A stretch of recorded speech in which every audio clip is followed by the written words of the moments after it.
ഔസേപ്പുട്ടി, നീ ബൈബിളിൽ ഉപദ്യാവിന്റെ പുസ്തകം വായിച്ചിട്ടുണ്ടോ? ഇല്ല, ഇന്ന് തന്നെ അതൊന്നെടുത്ത് വായിക്കണം.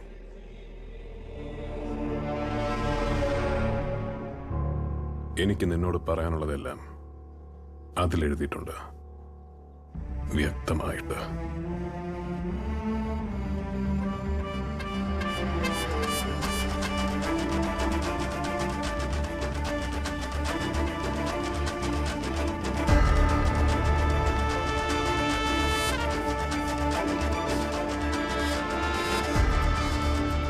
ഉപദ്യാവിന്റെ പുസ്തകം.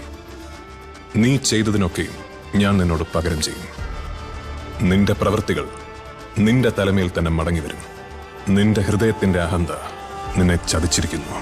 നീ കഴുകനെ പോലെ ഉയർന്നു പറഞ്ഞാലും നക്ഷത്രങ്ങൾക്കിടയിൽ കൂടുകൂട്ടിയാലും അവിടെ നിന്നെല്ലാം ഞാൻ നിന്നെ താഴെ ഇറക്കും.